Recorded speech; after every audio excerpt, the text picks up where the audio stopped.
Contra. So everybody knows this game. It's probably one of the best games ever.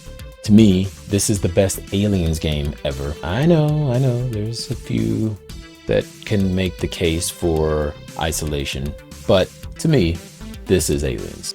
This is what, to me, Aliens is about. You got two guys, which are very obviously Arnold Schwarzenegger and Sylvester Stallone on the cover. Not sure how they got away with that. And what appears to be a xenomorph. And once you make it to the last level, it's very obviously a xenomorph. This is an Aliens ripoff, so let's just call it that. This also ushered in the up, up, down, down, left, right. You know the rest. Codes, not really a thing anymore in games.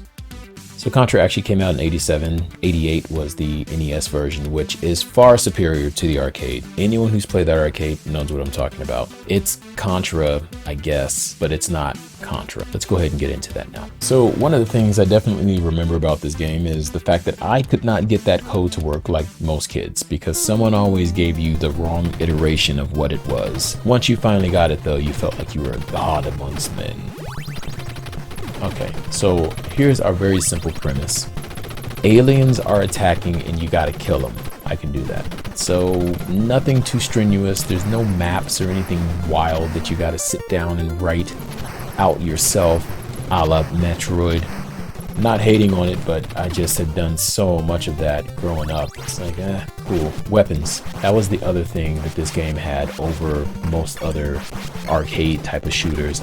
It had weapons that, even though they may have been different from each other, some people didn't like the flare, let's say. I'm gonna get that anyway. Most people just wanted the spreader because it's so powerful. But you could still find a use for every weapon in this game, and I always thought that was pretty interesting. My favorite weapon in Contra is actually not the spreader, it's the laser. To me, the laser is unstoppable. And depending on how you play, you definitely can make yourself a nice little shield where nothing's gonna touch you. I know one of my memories of this game is what I like to call revenge level of the waterfall. So anyone knows, if you both get 30 men and your friend ends up dying and you have 29 men left because you're just that good, he can keep coming in and stealing your men. So for me, anyone who made sure they stole the best of the best weapons, waterfall level was the revenge level.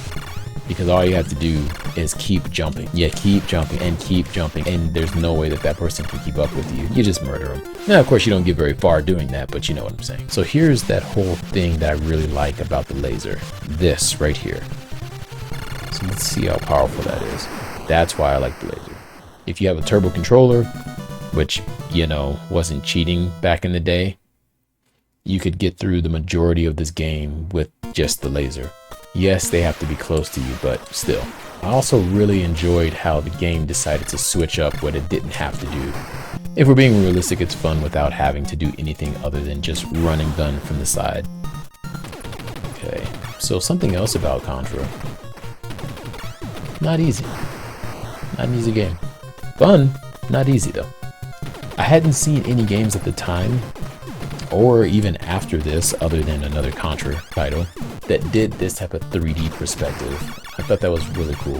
Now, yes, there were games that did 3D, like, I don't know, Friday the 13th, not a good game, not a good game. But they did 3D, so did Fester's Quest, but something like this, I don't know, just the way you're progressing forward the whole time, I always thought that was really cool. So in these levels, we all know if you get the red guy is the one that's gonna drop some sort of weapon for you. And at this stage, you don't even care what it is. Look at that.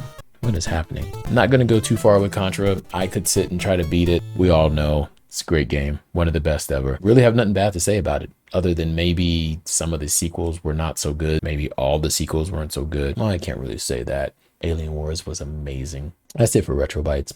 See you next time.